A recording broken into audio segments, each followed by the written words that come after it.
Ya Allah, berikan umur panjang Habib Rizik, kuatkan dia, semangatkan dia, lindungi dia. Doa silahul mu'min, doa senjata orang mukmin.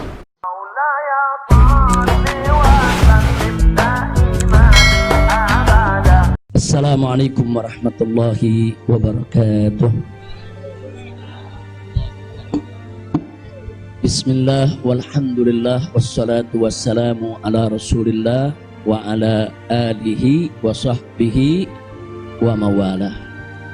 Ahibba'il kiram, usikum jami'a wa nafsi bi taqwallah wa bi ta'ati rasulillahi sallallahu alaihi wasallam.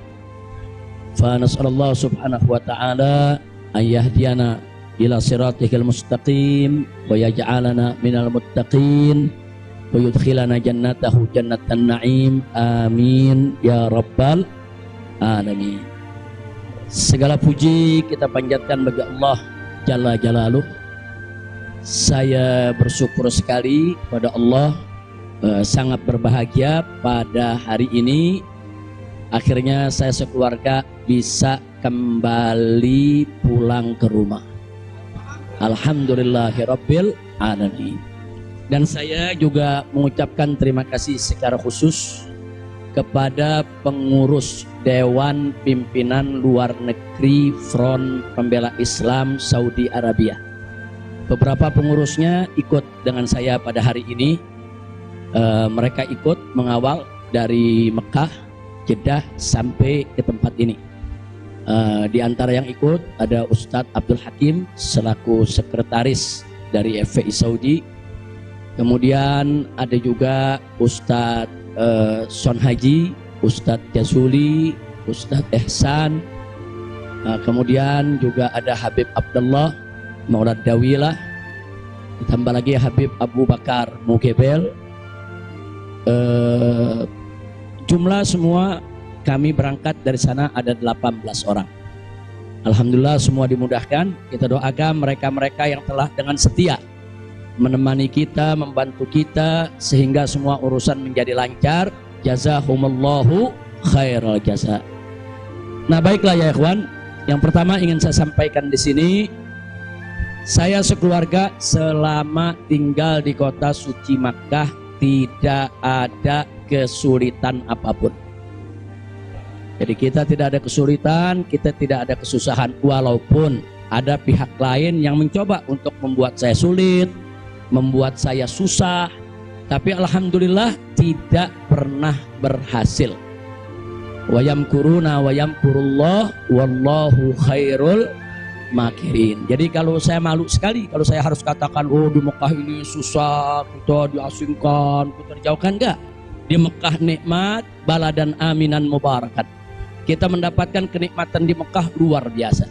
Di sini saya banyak kawan, sampai di Mekah saya dapat kawan juga tidak kalah banyak. Di sini kita punya jamaah, sampai di Mekah juga kita punya jamaah.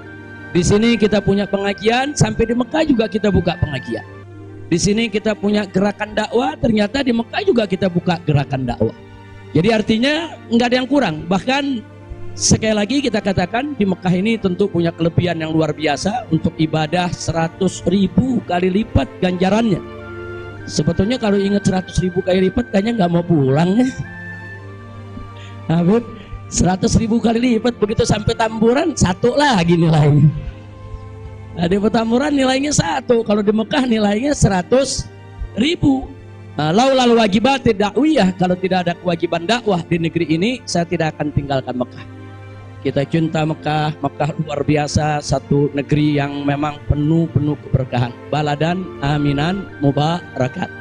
Jadi sekali lagi selama kita di Mekah, alhamdulillah. Kalaupun ada sedikit tantangan-tantangan, sedikit kesulitan-kesulitan, tapi semua itu bisa atasi dengan mudah ya ikhwan. Nah baiklah. Kemudian yang perlu saya sampaikan juga ya ikhwan, di tempat ini kenapa muncul aneka ragam isyaat, yaitu isu-isu, gosip, rumor dan lain sebagainya. Katanya saya mau ditangkap lah, mau dideportasi lah, kemudian juga overstay lah dan seterusnya. Jadi yang ingin saya sampaikan di sini, ya saya memang overstay pada awalnya. Jadi sebulan sebelum visa saya habis, Saya waktu itu mendapat pencekalan, tidak boleh pulang. Tapi pencekalan tersebut bukan karena melanggar aturan, bukan karena melanggar ketentuan keimigrasian, bukan. Jadi kalau ada mengatakan karena ada pelanggaran, ada pidana, bohong, saudara. Itu hoax, bahkan itu fitnah.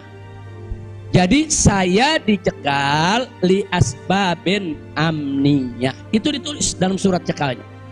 Li asbabin amniyah, karena alasan keamanan. Nah, biasanya kalau alasannya melanggar di situ ditulis mukhalafatun nizam atau at-takhalluf anin nizam. Nah, itu namanya melanggar aturan. Nggak ada. Di dokumen saya tidak ada kalimat at-takhalluf anin nizam atau mukhalafatun qanun. Nggak ada. Yang ada adalah li asbabin amniyah, untuk alasan keamanan. Nah, tentunya saya tidak diam. Saya terus melakukan lobby dengan pemerintah Saudi, dengan otoritas Saudi. Ini asbabun amniyah yang bagaimana maksudnya, kemudian kenapa saya tidak bisa keluar, dan seterusnya. Ini terjadi pembicaraan yang cukup panjang ya, ikhwan. Tapi memang mereka sendiri mengaku. Jadi saya ini di sana diperiksa oleh Badan Intelijen Saudi, saya diperiksa oleh Dewan Keamanan Saudi, saudara. Nah, belakangan, saudara, kenapa saya diperiksa? Mereka mendapatkan laporan sampah dari negeri ini ya. Jadi mereka bilang ini zubalah. Nahnu nahsul alal maklumat kadzibah. Kita mendapat informasi yang bohong. Bahkan mereka bilang zubalah. Zubalah itu sampah ya, kawan. Informasi sampah tentang Anda. Jadi katanya saya ini buronan, melarikan diri, ada persoalan hukum yang saya hadapi. Saya ini katanya red notice. Kemudian ada lagi yang mengatakan kalau saya ini saudara orang politik yang selalu bikin keributan di mana-mana, nanti bahaya untuk keamanan Saudi. Nah, ini laporan-laporan semacam ini. Saya tidak mau menuduh siapa yang melapor, si A atau si B atau si C ya kawan. Tapi ini ada. Dan ini bukan laporan dari orang biasa. Kalau laporan dari orang biasa, saudara, nggak bakal dihiraukan oleh pemerintah Saudi. Ini tingkat negara. Ini bukan tingkat RT, bukan tingkat RW. Ini tingkat negara. Negara Saudi mendapatkan laporan. Berarti yang memberikan laporan ini, saudara, ini tingkat tinggi juga. Nah, tapi ala kulli hal semua kita buktikan. Mereka bilang, apa betul Anda ini punya kasus hukum? Ada 2 kasus hukum, satu di Jakarta, satu di Bandung. Saya katakan kepada mereka, saya tidak punya kasus hukum. Mana buktinya? Saya punya SP3. SP3-nya saya terjemahkan ke dalam bahasa Arab. Kayaknya dalam sejarah nggak pernah ada SP3 diterjemahkan ke dalam bahasa Arab. Sebab kalau saya serahkan SP3, ya tentu kan polisi di sana nggak paham, intelijen di sana nggak paham apa isinya, apa maksudnya. Kita terjemahkan dalam bahasa Arab. Kita buat dokumen resmi, terjemah resmi. Jadi saya katakan, tuduhan apa yang Anda dapat dari pemerintah Indonesia? Oh, Anda ini melarikan diri dari Jakarta karena ada kasus hukum. Saya tunjukkan, ini SP3. Silakan Anda baca. Begitu mereka baca, mereka kaget. Oh, ini kan hukum sudah selesai. Kenapa kok masih dilaporkan Anda tetap bersalah?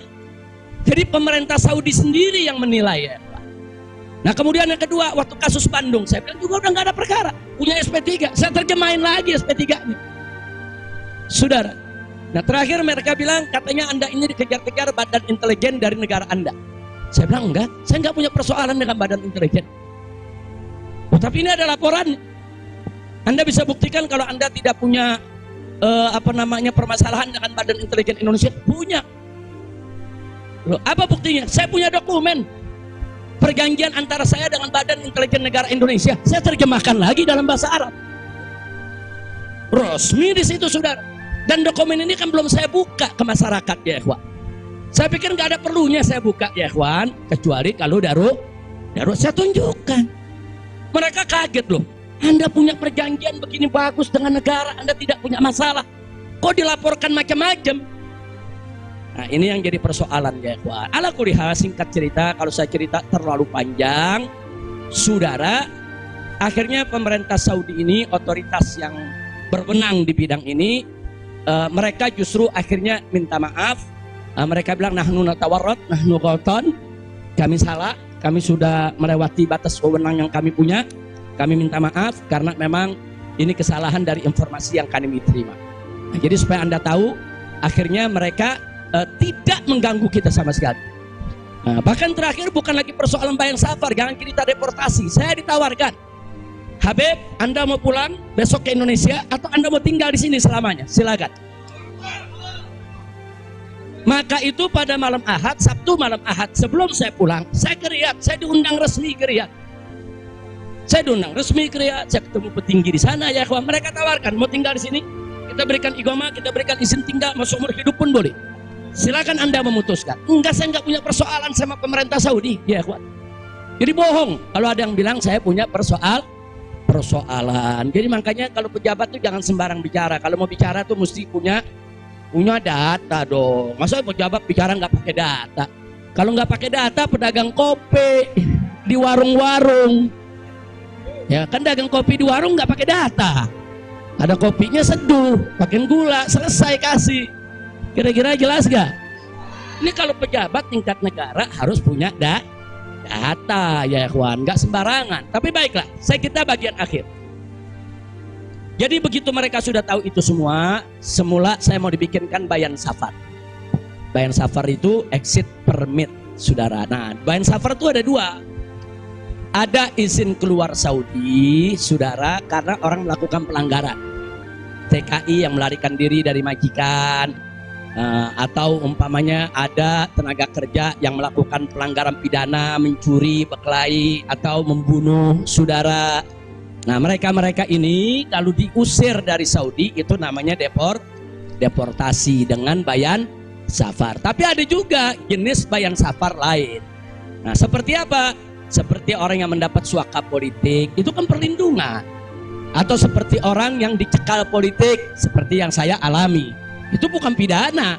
Atau seperti mereka yang kehilangan warga negara, seperti orang-orang Rohingya yang tinggal di Mekah, itu mereka nggak punya warga negara, saudara. Tapi kalau suatu ketika mereka mau pulang ke negerinya, diberikan bayan safar kalau mereka mau pulang. Nah, kalau mereka nggak mau pulang, mereka dijamin silakan tinggal di Saudi Arabia. Nah, jadi ini namanya bayan safar. Tapi ternyata terakhir karena mereka menyadari saya tidak bersalah, ini yang menariknya. Mereka sendiri yang mengatakan, ya Syekh, Anda tidak layak untuk dapat bayan safar. Karena kalau Anda dapat bayan safar, nanti catatan overstay-nya itu nggak hilang. Nah, jadi dalam dokumen keimigrasian kan ada overstay, itu nggak hilang. Nah, walaupun Anda tidak dicegah, tapi catatan itu kan jadi buruk. Anda nggak pantas untuk mendapat catatan buruk karena Anda tidak bersalah. Jadi saya tanya, lalu apa mau diberikan? Jadi dibatalkan itu bayan safar. Lalu apa mau diberikan? Kami perpanjang visa Anda. Jadi selama 2 tahun lebih, 3 tahun setengah itu ya kawan, seolah-olah saya punya visa umurnya 3 tahun setengah. Tidak ada overstay ya kawan. Nah, cuman pada saat mereka tanya, mau diperpanjangnya sampai kapan ya Syekh? Dia tanya, saya mau sebulan, mau 2 bulan lagi. Saya katakan enggak, saya mau pulang tanggal 9 insya Allah. Jadi cukup bayan safar, bukan bayan safar, tamdidnya cukup sampai tanggal 11 ya kawan. Nah, cukup tanggal 11, tanggal 9 insya Allah saya pulang. Nah, jadi ini yang perlu saya sampaikan sekaligus klarifikasi, bohong. Kalau ada mengatakan saya melanggar aturan di sana, saya dicari, saya mau dipenjara, bohong. Nah, dan saya sesalkan kalau kalimat-kalimat semacam itu keluar dari mulut pejabat ya kawan. Kira-kira jelas tidak? Paham semua?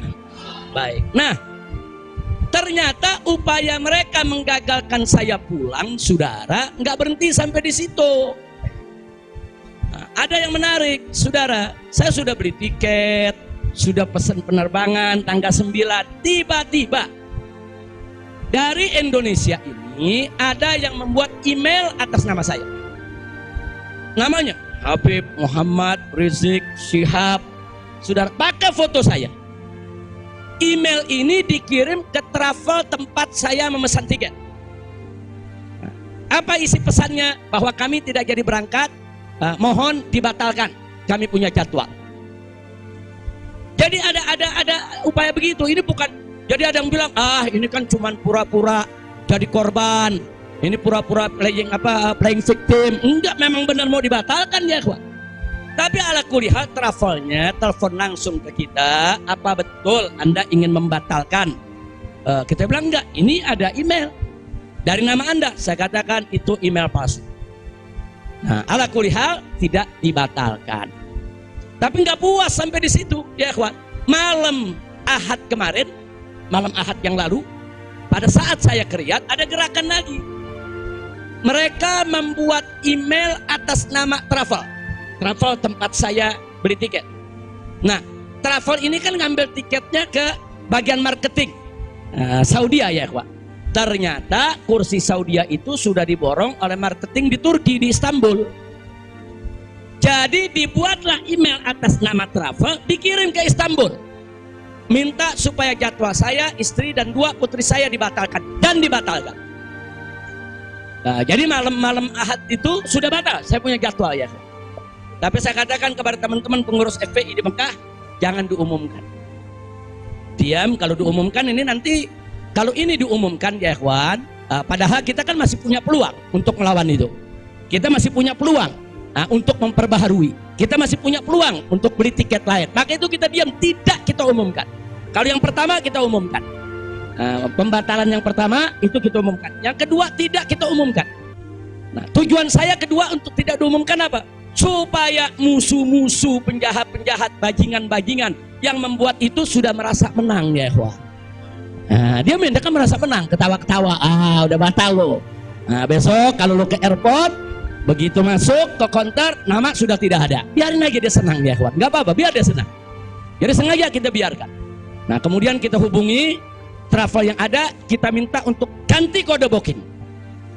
Nah, ada tambahan biaya, kita tambah biaya. Tetap kita minta tanggal itu untuk kita dapat kursi, dan kita dapat. Kita diam ya ikhwan. Kita nggak umumkan kalau kita punya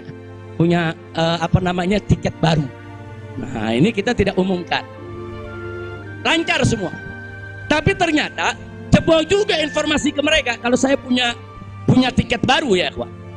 Lalu apa yang terjadi? Pesawat berangkat jam 7. Dari jam 11 siang saya sudah kirim orang untuk check-in.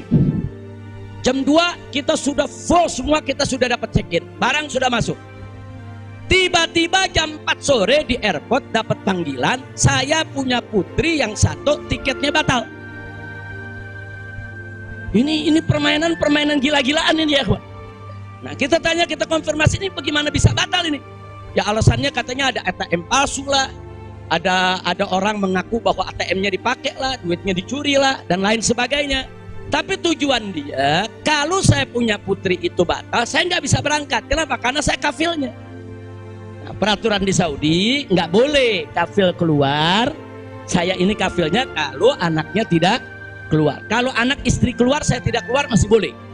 Tapi kalau saya keluar, sementara anak istri tidak keluar, nggak boleh. Itu peraturan di Saudi. Jadi sekarang dia batalkan satu supaya saya nggak ikut berangkat ya ikhwan. Nah, jadi ini terjadi. Nah, jam 4 sore itu kita berkutat. Tapi alhamdulillah saudara, otoritas Saudi bantu kita. Mereka juga terkaget-kaget. Oh, ini ada apa ini, kok pembatalan bisa begini? Mereka nggak pernah alami ini semua ya ikhwan. Nah, akhirnya jam 5 sore semua bisa teratasi. Jam 6 sore kita sudah masuk ke ruang tunggu, dan jam 7 kita sudah bisa berangkat. Alhamdulillah. Nah, di sini yang saya ingin sampaikan ya ikhwan, kalau Allah sudah menentukan kita pulang, mau kekuatan apapun yang mencoba untuk menghalangi tidak akan pernah mampu untuk melawan kehendak Allah. Alhamdulillah. Dan Nabi sudah mengingatkan kita saudara, sudah mengingatkan kita dari jauh-jauh hari, hatta manusia dan jin ini bersatu untuk memberikan manfaat kepada engkau, tidak akan pernah bisa kecuali manfaat yang sudah ditetapkan oleh Allah. Begitu juga saudara, manusia dan jin rame-rame bersatu untuk mencelakakanmu. Saudara, tidak akan pernah kamu bisa celaka kecuali sesuatu yang sudah ditetapkan oleh Allah. Maka itu saya mengajak semua di sini belajar dari ini semua.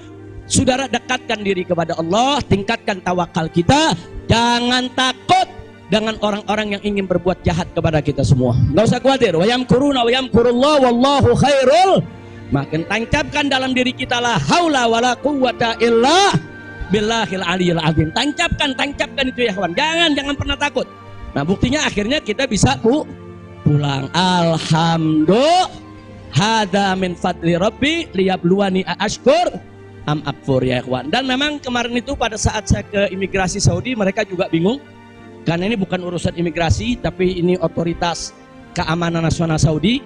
Mereka bilang nggak pernah ada orang pakai bisa ziarah orang asing bisa hidup 3,5 tahun di Saudi tanpa denda, tanpa blacklist. Nah, ini semua karunia dari Allah. Jadi tidak benar kalau kita di sana kesulitan, kesusahan, enggak. Kita di sana senang, kita di sana bahagia, bahkan sedih sekali kita tinggalkan Mekah kalau tidak ada kewajiban dakwah di sini. Sekali lagi saya katakan saya tidak ingin meninggalkan Mekah. Di Mekah semua Allah ganti, lebih indah yang Allah ganti ya ikhwan. Saya di sana rezeki mengalir terus, makan, minum semua serba berkecukupan, dikit Allah tidak kurangi. Bahkan apa yang kita dapatkan di sana jauh lebih nikmat, lebih berkah ketimbang sebelum saya ke kota suci Makkah. Jadi sekali lagi, alhamdulillah kalau kita berjuang di jalan Allah, percayalah Allah tidak akan pernah meninggalkan kita. Enggak, Allah enggak bakal tinggalin kita ya kawan. Dimanapun kita berada, Allah enggak bakal tinggalkan kita. Kalau kita berjuang untuk Allah, intan surullah yang surkum. Jika kamu ya ayyuhalladzina amanu, hai orang-orang yang beriman, intan surullah, jika kamu memenangkan Allah, membela Allah, berjuang untuk Allah, yang surkum, niscaya pasti Allah akan memenangkan kamu sekalian. Jadi jangan takut. Allah dengan caranya Allah punya kemauan ya kawan. Allah akan selamatkan kita, Allah akan lindungi kita, Allah akan beri keberkahan kepada kita. Dan selama di Mekah, alhamdulillah, saya juga sudah menyelesaikan yaitu disertasi doktor saya sebanyak 1000 halaman ya kawan, dalam bahasa Arab. Alhamdulillah semua berkah. Dan saya punya putri juga yang tinggal di Mekah, akhirnya punya kesempatan menghafal Al-Quran. Yang akhirnya mereka sudah lebih dari 10 juz hafal Al-Quran. Ini semua yang di sini kita nggak dapat, di Mekah kita dapat. Alhamdulillah setiap tahun kita bisa melaksanakan ibadah haji, setiap minggu kita bisa melaksanakan ibadah umroh, kita bisa iktikaf di masjid bebas. Saya bisa ke Madinah, ke Jeddah, ke Taif, ziarah kemana-mana tempat, tidak pernah dilarang oleh otoritas Saudi. Jadi sekali lagi saya tandaskan, kalau ada mengatakan di sana saya nih kriminal, melanggar hukum, berurusan dengan hukum Saudi, bohong. Nah begitu, sekali lagi lewat forum ini saya ingin sampaikan terima kasih kepada pemerintah Saudi. Saya sampaikan terima kasih kepada pemerintah Saudi dan apresiasi yang tinggi, di mana selama keberadaan saya 3,5 tahun di sana, mereka telah memperlakukan saya secara baik. Kemudian mereka telah memberikan segala kemudahan. Jazakumullahu khairal jaza. Ya kita yang baik kita apresiasi, yang tidak baik kita kritisi. Nah jadi kalau ada mengatakan Habib kok terima kasihnya sama pemerintah Saudi aja, pemerintah Indonesia bagaimana? Ya baik dulu dong. Kalau baik nanti kita terima kasih. Kira-kira betul gak? Betul gak? Kalau pemerintah baik wajib gak terima kasih? Wajib, kita apresiasi. Kok Habib belum terima kasih? Ya belum baik. Tunggu baik dulu. Kalau baik kita terima kasih. Kayak kemarin Pak Mahfud mengumumkan yang mau jemput silakan. Nah baik gak tuh? Kita terima kasih. Terima kasih Pak Mahfud. Umat akhirnya diizinkan untuk menjemput. Alhamdulillah. Tapi pada saat Pak Mahfud bilang Habib Rizik ini deportasi kriminal, itu baik apa? Enggak terima kasih. Jadi kita objektif aja. Yang baik kita terima kasih, yang gak baik kita luruskan, insya Allah. Nah ini yang saya mau sampaikan semua. Jadi tenang-tenang saja, biarkan nanti beri kesempatan saya supaya istirahat dulu ya ikhwan. Insya Allah nanti kita dakwah lagi, kita keliling lagi, bikin pengajian lagi. Mudah-mudahan Allah subhanahu wa ta'ala memudahkan segala urusan kita. Jadi di sini saya mau tandaskan sebelum saya akhiri, sekali lagi kita yang ada di sini, habaib ulama, sekali lagi kita bukan musuh pemerintah, kita bukan musuh negara, kita bukan musuh tentara, kita bukan musuh polisi, kita musuh kezaliman, kita musuh kecurangan, kita musuh kemunafikan, kita musuh segala kejahatan. Betul? Betul? Nggak ada kompromi saudara. Melawan kezaliman, kemunafikan, kejahatan, tidak ada kompromi. Kalau ada mengatakan Habib Rizik bisakah ke depan ini kita melakukan rekonsiliasi? Saya katakan sekali lagi, rekonsiliasi hanya bisa berdiri atas dasar niat dan tekad yang baik ya kawan. Tapi kalau rekonsiliasi berdiri atas dasar kecurangan, kezaliman, kejahatan, saudara, tidak mungkin. Tidak ada rekonsiliasi, saudara. Tidak ada rekonsiliasi, saudara, kalau kezaliman dibiarkan. Kira-kira jelas tidak? Takbir. Nah, jadi selama pemerintah baik, kita akan apresiasi, kita akan terima kasih. Tapi kalau mereka membuat aturan-aturan yang merugikan rakyat, yang merusak agama, saudara, yang menghancurkan akhlak, wajib untuk kita lawan. Tidak boleh kita diam, ya ikhwan. Takbir. Takbir. Siap revolusi akhlak? Shallu ala nabi. Itu yang saya mau sampaikan. Jadi sekali lagi, jadi jangan nanti dipelintir-pelintir. Kita ini musuh negara lah, musuh pemerintah lah, musuh menteri. Enggak ada. Loh, kita enggak bersaing untuk nyari jabatan kok, ya. Enggak, kita enggak nyari jabatan. Kita bukan orang partai, kita bukan pejabat, kita bukan anggota DPR. Enggak, kita hanya menginginkan negara ini baik. Nah, ayo kita hijrah minat dzulumati ilan nur. Kita hijrah minal maksiyah ilat ta'ah. Kita hijrah minal khabith ila thayyib. Kita hijrah dong minas sayyiat ilal hasanat. Kita hijrah, ya ikhwan. Nah, yang ada di sini pun juga wajib melakukan revolusi akhlak. Bagaimana revolusi akhlak? Kalau akhlak kita kemarin kurang baik, ayo kita perbaiki ke depan. Kalau akhlak kita kemarin alhamdulillah sudah baik, ayo kita tingkatkan lagi agar akhlak kita lebih baik. Insya Allah. Ini dengar kata revolusi, wah, udah kalang kabut lagi, ya. Revolusi. Revolusi itu perubahan drastis. Revolusi itu maknanya perubahan drastis dan mendasar. Nah, jadi kalau perubahan drastis itu kemarin masih tukang bohong, hari ini langsung drastis, dia nggak mau bohong lagi. Nah, itu namanya revolusi. Tapi kalau kemarin tukang bohong, sekarang yang ngebohongnya dikurangin dikit-dikit, itu bukan revolusi. Nah, kalau ngebohongnya dikurangin dikit-dikit bukan revolusi. Itu langsung kemarin gak sholat, saudara, mulai hari ini sholat dan seterusnya, itu namanya revolusi.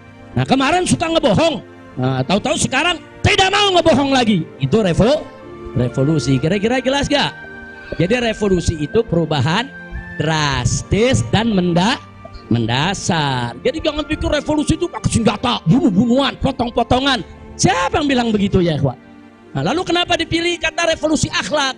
Kenapa bukan revolusi moral, revolusi budi pekerti, revolusi mental? Saudara, karena kata akhlak itulah yang dipakai oleh Nabi kita Muhammad Sallallahu Alaihi Wasallam. Nggak ada kata yang lebih baik kita pilih kecuali kata yang digunakan oleh Nabi Muhammad Sallallahu Alaihi Wasallam. Kalau kita mau tahu siapa itu bapak revolusi akhlak di dunia, ya Nabi kita. Nabi kita itu pejuang revolusi akhlak. Nabi kita itu pahlawan revolusi akhlak. Nabi kita itu saudara yang meletakkan dasar-dasar revolusi akhlak. Sebagaimana Nabi sabdakan dalam hadisnya, innama bu'itsu liutammima makarimal akhlak. Nah, jadi karena Nabi yang menggunakan kata akhlak, ya kita lebih suka pakai istilah akhlak. Kenapa nggak pakai mental? Karena kata mental dipakai sama Karl Marx. Nah, Karl Marx yang pakai, gembongnya komunis, makanya saya nggak mau pakai, ya kawan. Kecuali kalau Nabi pakai kata mental, ya saya pakai mental. Kalau Nabi pakai kata budi pekerti, saya pakai budi pekerti. Nabi pakai kata apa? Akhlak. Berarti kita perlu pakai kata apa? Siapa suri tauladan kita? Siapa contoh kita? Shallu ala nabi. Muhammad sallallahu alaihi wasallam. Kira-kira jelas gak? Paham semua? Alhamdulillah. Saya pikir itu yang bisa saya sampaikan. Terima kasih banyak. Jangan semua diborong di sini. Nah, kan kita masih mau ceramah di mana-mana, insya. Tuh, Bandung udah main pesen aja, Beb, di Bandung, Beb. Nah, insya Allah nanti kita ke Bandung, kita ke Madura, kita ke Lombok, kita ke Aceh, kita ke Pontianak. Kita akan keliling semua untuk terus melanjutkan dakwah.